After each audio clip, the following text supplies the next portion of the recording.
नमस्कार दोस्तों, मैं हृदीश। और जैसा कि पिछले एक महीने के तमाम मुश्किलों के बीच और तमाम अटकलों के बीच पवन सिंह जो है वह एक निर्दलीय प्रत्याशी के रूप में लोकसभा चुनाव 2024 के लिए काराकाट लोकसभा क्षेत्र से अपना नामांकन भर दिया है। तो दोस्तों, आज के इस वीडियो में हम 7 मेजर पॉइंट्स के बारे में बात करेंगे जिससे पवन सिंह को इस चुनाव में भारी भरकम वोटों से इस बार जीत मिल सकती है। तो चलिए उन 7 पॉइंटों को देखते हैं और यह समझने की कोशिश करते हैं कि आखिर पवन सिंह इस चुनाव में किस प्रकार से काराकाट लोकसभा क्षेत्र से निर्दलीय लड़ते हुए भी वह इस चुनाव में भारी भरकम वोटों से जीत हासिल कर सकते हैं।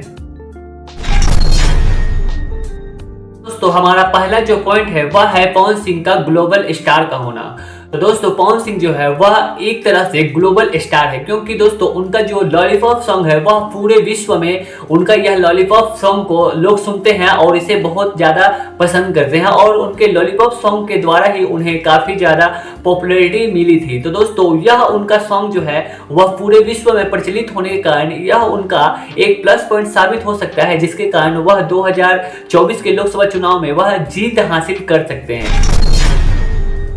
दोस्तों, पवन सिंह का निर्दलीय चुनाव जीतने का दूसरा पॉइंट है उनका पॉपुलैरिटी। दोस्तों, आप सभी को बता दें कि पवन सिंह अपने गानों, अपने फिल्मों और अपने कंट्रोवर्सी के कारण वह पॉपुलैरिटी इतना ज्यादा हासिल कर चुके हैं कि उनको पूरे विश्व में, पूरे भारत में लोग बहुत अच्छे से पहचानते हैं, बहुत अच्छे से समझते हैं और बहुत अच्छे से जानते हैं। दोस्तों, आप सभी को पता ही होगा कि पिछले 1-2 सालों पहले उनका कनेक्शन जो था वह अक्षरा सिंह के साथ जुड़ा हुआ था और दोस्तों उनके इस कनेक्शन के हिसाब से आप सभी को पता ही होगा कि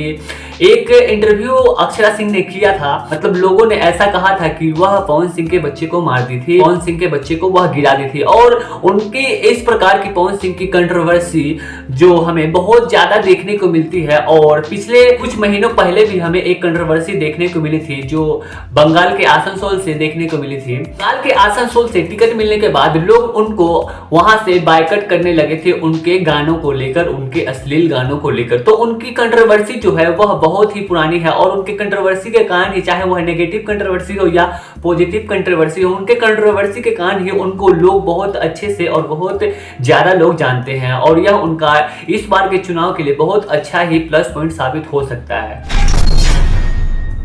तो जैसा कि पवन सिंह अपने गानों को लेकर अर्थात भोजपुरी गानों को लेकर उनका जो कनेक्शन है वह बिहारी पीपल अर्थात भोजपुरी पीपल, भोजपुरी लोगों के साथ उनका जो बॉन्ड है, जो कनेक्शन है वह बहुत ज्यादा ही है और जिसके कारण उन्होंने पश्चिम बंगाल के आसनसोल से इसीलिए चुनाव नहीं लड़ा ताकि वह काराकाट से चुनाव लड़ सके, ताकि वह अपने भूमि, अपने धरती पर चुनाव लड़ सके जहां पर उन्हें बहुत ज्यादा प्यार मिलता है, जहां पर उन्हें बहुत ज्यादा सपोर्ट मिलता है और यह कारण है जो उनको इस बार के चुनाव में जीत हासिल करवा सकती है।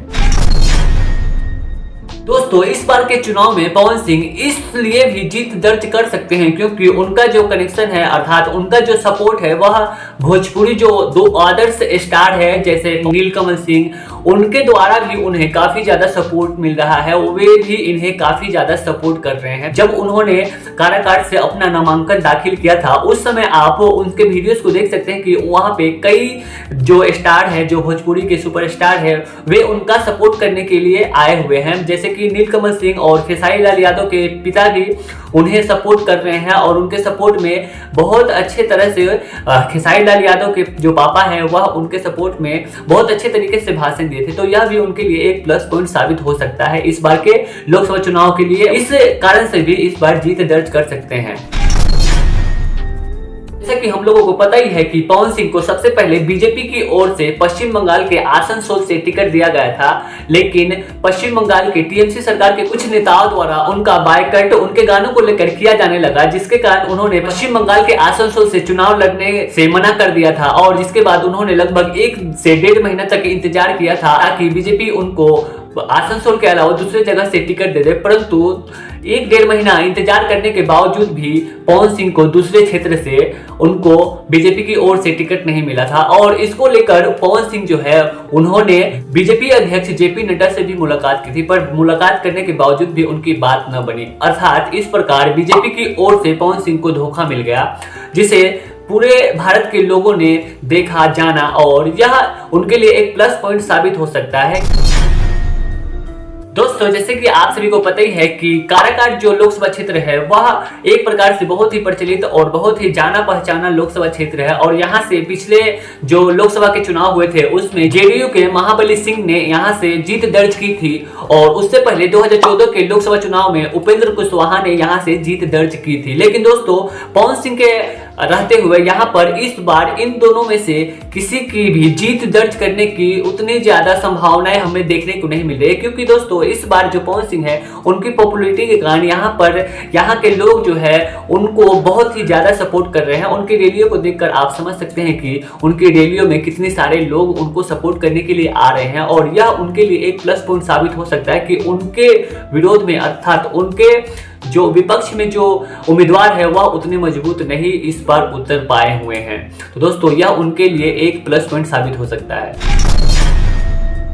इस बार के लोकसभा चुनाव में Pawan Singh Karakat seat as a निर्दलीय इस बार चुनाव लड़ते हुए वह जीत हासिल कर सकते हैं और इसका 7वां मेजर पॉइंट यह है कि उनके पास इस बार के चुनाव के लिए पर्याप्त समय है अपने चुनाव को लेकर प्रचार प्रसार करने के लिए, क्योंकि दोस्तों उनके वहां पे अर्थात काराकाट में जून को चुनाव है और आज से लगभग उनके नामांकन करने के बाद से लगभग 1 महीना उनके हाथों में पर्याप्त टाइम है, पर्याप्त समय है जिसमें वह अपने लिए लोगों से अपील कर सकते हैं, लोगों में प्यार फैला सकते हैं कि उनको लोग ज्यादा से ज्यादा काराकाट के लोग उनको सपोर्ट करें, उनको वोट करें। तो दोस्तों यह था पवन सिंह के लिए 7 मेजर पॉइंट्स जिसके बदौलत वह इस बार के लोकसभा चुनाव में काराकाट से एज ए निर्दलीय प्रत्याशी के रूप में इस बार वह काराकाट लोकसभा क्षेत्र से चुनाव जीत सकते हैं।